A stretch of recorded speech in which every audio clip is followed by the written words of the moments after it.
Situation کا فائدہ اٹھاتے ہیں. جو لوگ اویئر نہیں ہیں, جن کو معلوم نہیں ہے, اینڈ ایٹ ٹائمز صرف وہ لوگ جو کہ مجبور ہیں, ان کو غلط طریقے سے گمراہ کیا جاتا ہے. آپ اگر آج کے وقت میں دیکھتے ہیں مصنوعی مہنگائی کتنے حد تک ہے, یہ تو ہم جانتے ہیں کہ اکنامکلی ہم اسٹرگل کر رہے ہیں, بٹ اسپیشلی کس ایکسٹینٹ تک یہ ان لوگوں کا کیا دھرا ہے جو کہ صرف اس سچویشن کا فائدہ اٹھانا چاہتے ہیں. ابھی دیکھیں, جب آپ کا انٹرو تھا تو اس میں بلال ڈوگر صاحب جو ہیں وہ اپنا مارکیٹ ریٹ بتا رہے تھے. جی بالکل بالکل. تو اس میں میں سبزیوں کے ریٹ دیکھ رہا تھا, تو یہ سبزی کے ریٹ جو ہے نا, یہ ہیں آپ کے پرچون ریٹ ریٹیلرز کے, یہ ہول سیل ریٹ نہیں ہوتے. یہ جو مارکیٹ کمیٹی لسٹ دیتی ہے نا, اس کا مطلب ہے کہ اس پہ آپ نے بازار میں اپنے گلی میں محلے میں اس ریٹ پہ بیچنا ہے.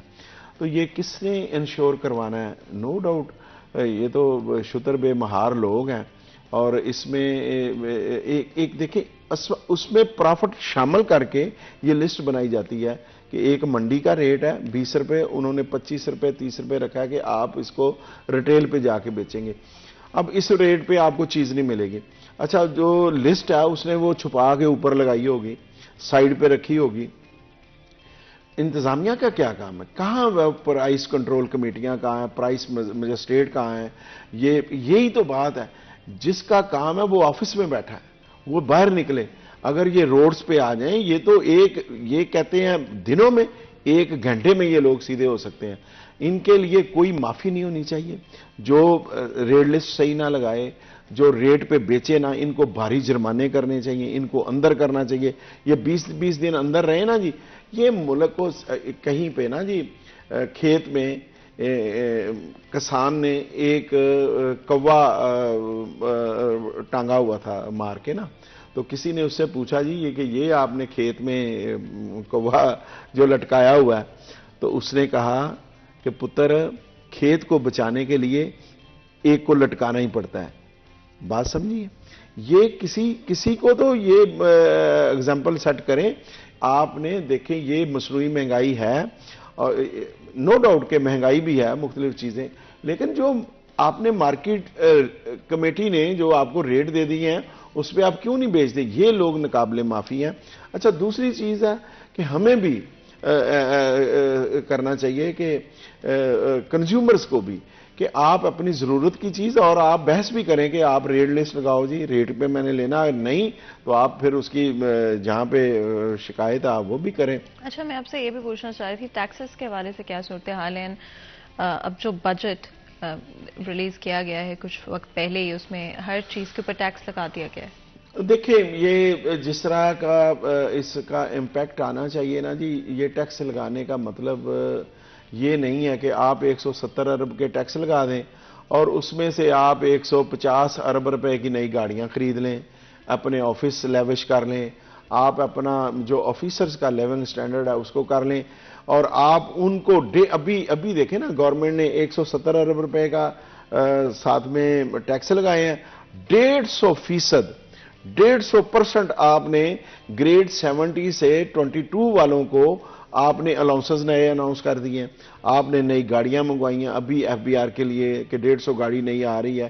یہ دیکھیں, جو نیوز ایسی آتی ہیں نا جی, وہ آپ لوگوں کو ڈسٹرب کرتی ہیں کہ آپ, اچھا کبھی آپ ان دفاتر میں جائیں, یہ تمام گورنمنٹ آفیشلز کے, آپ ACCT سے لے کے کمشنر تک کے, اور ایک SHO کے آفس سے لے کے آپ RPO آفس, اسی طرح FBR کے تمام آفس میں جا کے دیکھیں ماحول کیا ہے. وہاں پورا یہ ہے کہ جیسے یہ بادشاہ ہیں اور ہم ان کے غلام ہیں. ان کا وہ آپ اس طرح تو آپ یورپ کا کوئی آفس نہیں ہوگا جتنی انہوں نے انٹیریئر جو اتنا مہنگا لگایا ہوا ہے, اس طرح کا انہوں نے کر دیا ہے کہ وہ ایسے لگتا ہے جیسے کہیں ہم نمائش میں آ گئے ہیں. وہاں انہوں نے ایسی چیزیں یونیک اور انٹیک جو ہے وہ لٹکائی ہوئی ہیں. آفس کا فرنیچر اتنا مہنگا, اور وہاں کا جو دبدبا, روب, یہ چیزیں ہم افورڈ نہیں کرتے. ہمیں سادگی کی طرف آنے چاہیے. بھئی آپ مسلمانوں کی میراث تو دیکھیں کیا تھی, نبی پاک صلی اللہ علیہ وسلم کی زندگی دیکھیں کیا, حضرت عمر فاروق رضی اللہ جو پوری دنیا میں سمبل ہیں اور جن کا لا یورپ میں وہ چلانے کی کوشش کرتے ہیں، وہ تھے جن کے دور میں بچوں کو بھی دودھ ملتا تھا اور لوگوں کو یہ سوشل جو اپنا لوگوں کو کم از کم پاکٹ منی یہ سارا یہ حضرت عمر فاروق اور وہ دیکھیں کس طرح کی زندگی گزارتے تھے کہ آپ کے سرانے کے نیچے بھی پتھر کا سرانا تھا آپ کا. تو یہاں ہم دیکھیں یہ چھوٹے چھوٹے آفیسرز اب بھی دیکھیں، ہم اگر آپ افورڈ کریں تو آپ ان کو ہیلی کاپٹر لے دیں، آپ ان کو جیٹ جہاز لے دیں. اور بھائی قوم تو قرضوں کے نیچے دبی ہوئی ہے، پاکستان کہاں پہ کھڑا ہے؟ آپ ارد گرد میں دیکھیں سینکڑوں، یعنی کسی کے پاس $400 بلین ہے، کسی کے پاس $200 بلین ہے، کسی کے پاس کچھ ہے، اور ہمارے پاس کیا ہے؟ $2.5 بلین ہے ہمارے پاس. تو ہم یہ چیزیں افورڈ نہیں کرتے. ہمیں چاہیے کہ ہم سادگی اپنائیں، سادگی میں آپ کی طاقت ہو. ان لوگوں نے جو سرکاری اہلکار ہیں، جو سرکار ہے، انہوں نے اپنی طاقت بنا لیا کہ ہم نے ویگو ڈالے میں جانا ہے، ہم نے 4-10 اب ایک کوئی آفیسر جا رہا ہے. ایلیٹ فورس بنی تھی، یہ میں حقیقتیں بیان کر رہا ہوں، ایلیٹ فورس بنی تھی ڈاکوؤں کو پکڑنے کے لیے. اب جتنی ایلیٹ فورس ہے نا جی، وہ آپ آفیسر کے پیچھے 2 گاڑیاں آگے چل رہی ہیں تو 2 پیچھے چل رہی ہوتی ہیں. ان سے وہ جو ٹریننگ آپ نے ان کو آرمی والی دلوائی تھی کہ یہ لوگ جو ہیں مقابلہ کریں گے ڈاکوؤں کا، چوروں کا، اور ان سے آپ نے ان کو لگا دیا اپنے اسکارٹ میں. تو یہ چیزیں ہیں کہ جب تک ہم اپنی سادگی نہیں اپنائیں گے، اس ٹیکس اکٹھے کرنے کا کوئی فائدہ نہیں. اچھا ٹیکس ہوتا گیا ہے، ایک روپیہ بڑھتا ہے تو جو مینوفیکچرر ہے وہ بھی، اور دوسرا جو آگے بیچنے والا وہ 1 روپے کی بجائے 10 روپے بڑھا کے آگے کر دیتے ہیں. تو ہم نے ان چیزوں سے بچنا ہے اور ان چیزوں کو ہم نے ریشنلائز کرنا ہے، تو پھر ہم جا کے کوئی بہتر ہوں گے. ہم نے بنا لیا جی کہ ٹیکس لگانے ہیں، ٹیکس او بھائی ٹیکس لگاؤ، ٹیکس کا کوئی فائدہ بھی تو نظر آنا چاہیے نا. اب ہم نے IMF کے کہنے کے اوپر ٹیکس لگا دیے ہیں اور بالکل میں انہیں جسٹیفائی نہیں کرتا. میں سمجھتا ہوں کہ انہوں نے بالکل ناجائز اور مہنگائی کا ایسے ہی. اچھا اب دیکھیں لوگوں کے پاس کوئی خریدنے کے لیے پیسے ہیں تو چیز کوئی نہیں مل رہی. وہ لوگ جن کے پاس قوت خرید نہیں ہے انہیں وہ تو آٹے کے لیے. اب دیکھیں کہ گورنمنٹ نے ریٹ آٹے کا جو 2200 روپے کلو من تھا، ابھی 6000 روپے من ہے. اور آپ دیکھیں جہاں پہ ٹرک کھڑے ہوتے ہیں 400 بندہ لائنوں میں لگا ہوا ہے. یہ تو ہم نے ملک کا حال کیا ہوا ہے. تو ہمیں سوچنا چاہیے کہ ٹیکس لے کے، اچھا یہی تو بات ہے. ٹیکس لوگ نا ٹیکس اویژن کیوں کرتے ہیں؟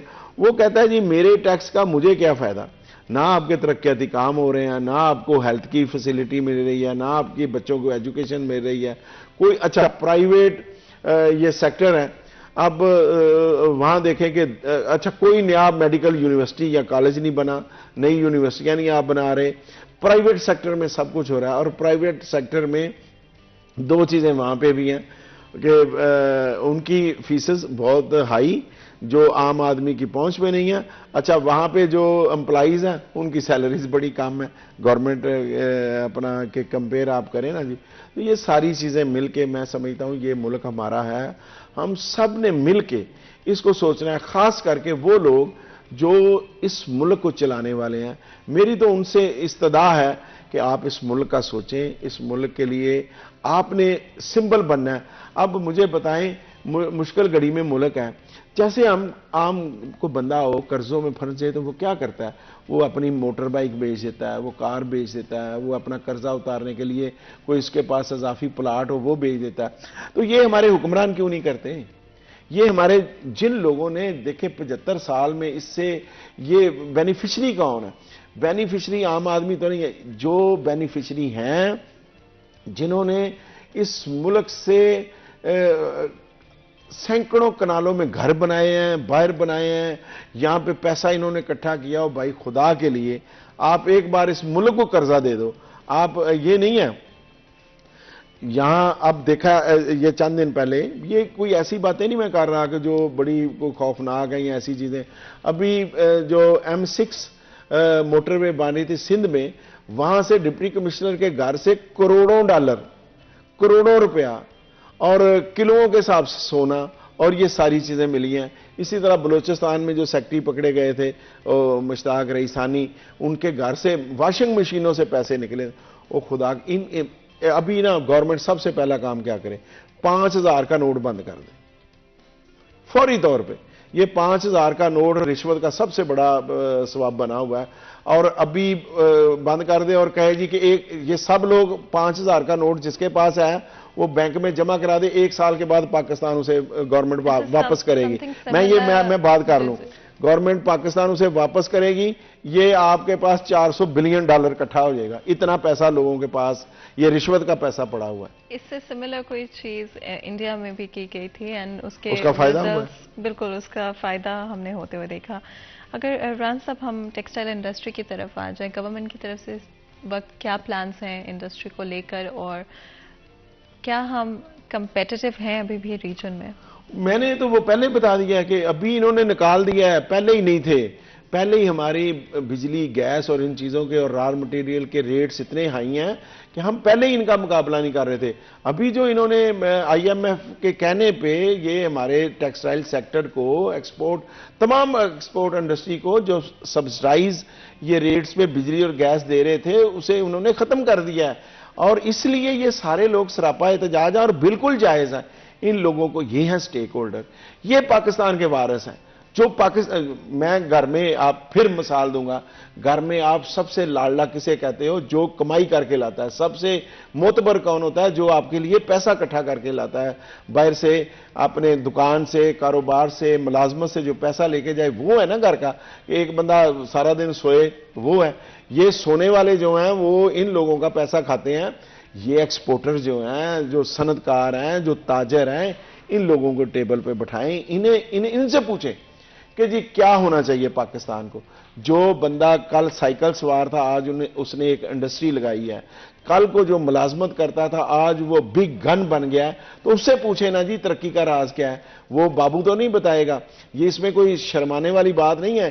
میں ان لوگوں کو سلیوٹ پیش کرتا ہوں کو جو آج سے 20 سال 30 سال پہلے 10 سال پہلے کہیں ملازمت کرتے تھے, اپنا کوئی کاروبار نہیں تھا, آج وہ امپائرز کھڑی کر کے بیٹھے ہیں, تو وہ قابل تحسین ہے. میں ان پہ فخر کرتا ہوں کہ انہوں نے محنت کی, انہوں نے وہ خود روزگار کسی پر ملازمت کرتے تھے, آج وہ روزگار دینے والے ہیں, آج وہ اس پاکستان کی ترقی میں ان کا حصہ ہے. ان لوگوں کو آپ لے کے بیٹھے تو آپ کوئی ایسی, یہ کوئی سائنس نہیں ہے, یہ کوئی آپ نے کوئی ایسی چیزیں نہیں ہیں جس کا یہ لوگ ہیں. وہ کراچی سے ہوں, فیصل آباد سے ہوں, فیصل آباد میں 20 لوگ ایسے ہیں جنہوں نے ماشاءاللہ بہت کاروبار کیا, بزنس کیا اور پاکستان کو ترقی کی مراج پہ پہنچایا اور پاکستان کا نام روشن کیا. ان لوگوں کو آپ بٹھائیں. اینڈ ریسنٹلی ایک پریس کانفرنس بھی کی گئی, اس میں کیا بات چیت ہوئی تاجروں کی طرف سے فیصل آباد شہر کے, کس طرح کے مسائل کو انہوں نے ہائی لائٹ کیا؟ دیکھیں سب سے بڑے مسئلے جو ہیں نا جی ہمارے کالی جو ہوئی ہے وہ یہی ہوئی ہے کہ جو انہوں نے یہ ریٹس جو ہیں نا جی سبسڈائز وہ وڈرا کیے ہیں, وہ بہت ضروری ہے. ابھی میرا خیال ہے 1-2 دن میں یہ کشمیر برج پہ اپنا پروٹیسٹ بھی کرنے جا رہے ہیں پوری فیصل آباد کی تاجر برادری. تو میں سمجھتا ہوں میسج ہونا چاہیے, اس شہر کے لوگوں کو سوچنا چاہیے, اس شہر کے تاجروں کو سوچنا چاہیے کہ آپ کے اندر یونٹی ہونی چاہیے, آپ کے اندر اتفاق ہونا چاہیے. ہم نے اپنی 1.5 اینٹ کی مسجد بنائی ہوئی ہے. میں تمام تاجر تنظیموں کو کہوں گا کہ پارٹیوں سے ہٹ کے آپ سب سے پہلے مسلمان ہو, پاکستانی ہو, پھر تاجر ہو. اچھا, یہی پہلا سٹیپ ہمیشہ ہونا چاہیے کہ آپ ایز اے پاکستانی سوچیں, آپ ایز اے مسلمان سوچیں, نہ کہ آپ یہ سوچیں کہ کس پولیٹیکل پارٹی کے ساتھ آپ زیادہ بہتر الائن کرتے ہیں. مزید گفتگو کریں اس سے پہلے ایک بریک لیں گے, کہیں مت جائے گا, ہمارے ساتھ رہے گا.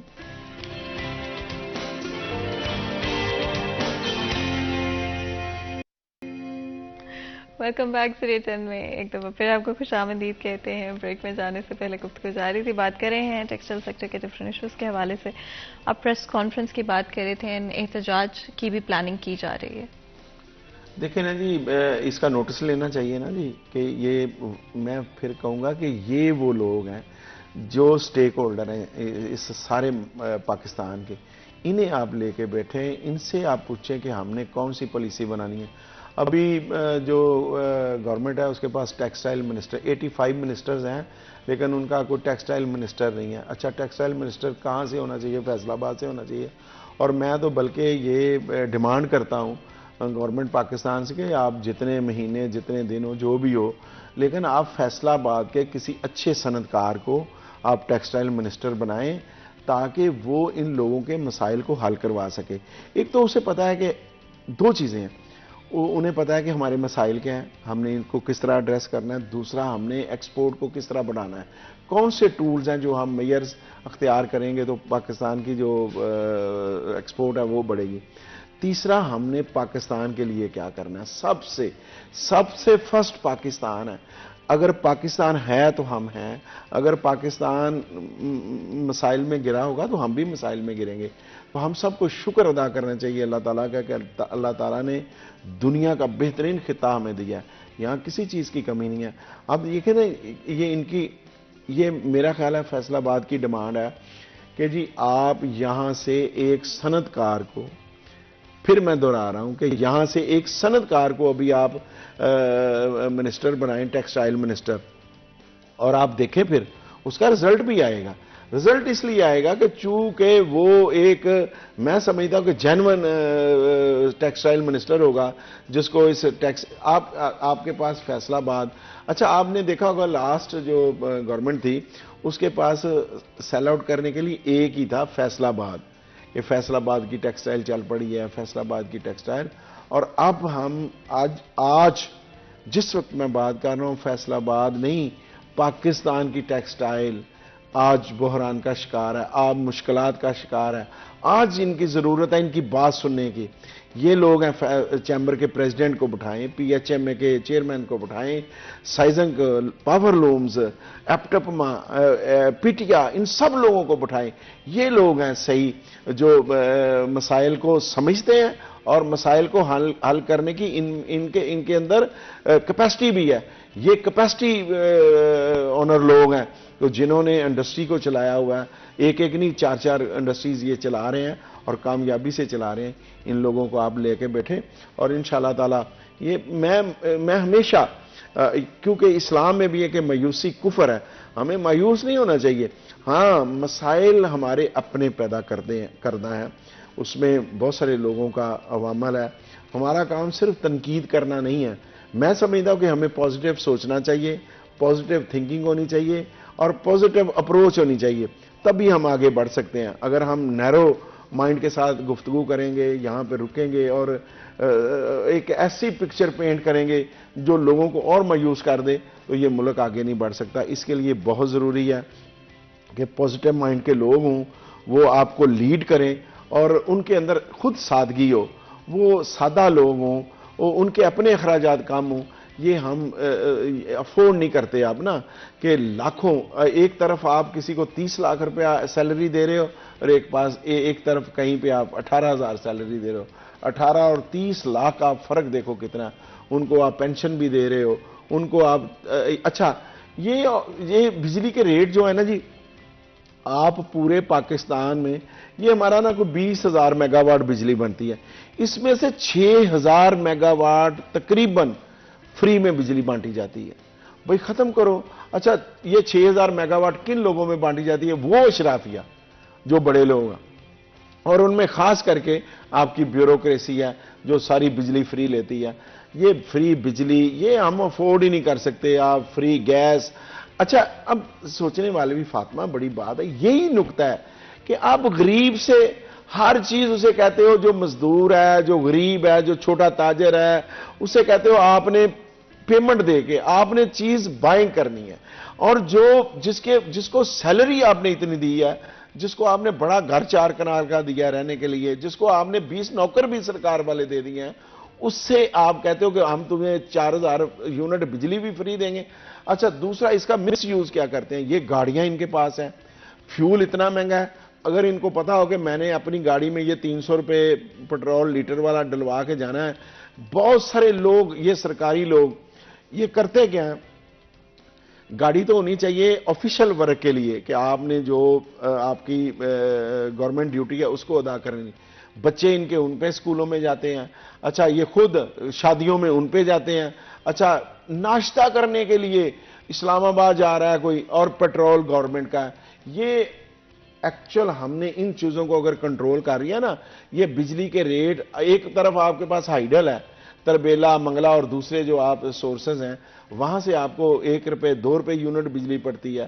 اچھا دوسری جو ہے وہ آپ کو 10-12 روپے, آپ 50 روپے یونٹ کیسے بیچ رہے ہو؟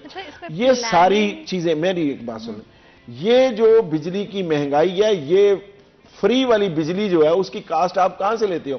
یہ آپ کاسٹ ڈال دیتے ہو دوسروں کے اوپر, وہ جو آپ کے کنزیومر ہیں ان پہ ڈال کے آپ وہاں سے یہ لیتے ہو. تو یہ جو مفت خورے ہیں نا جی, اور مفت خورے بھی کون ہیں؟ غریب نہیں ہیں, یہ کچھ سیلانی سے روٹی کھانے والے ہیں جن کو آپ بجلی فری دیتے ہو, اور ان کو میرا خیال ہے شرم آنی چاہیے یہ پالیسیاں بنانے.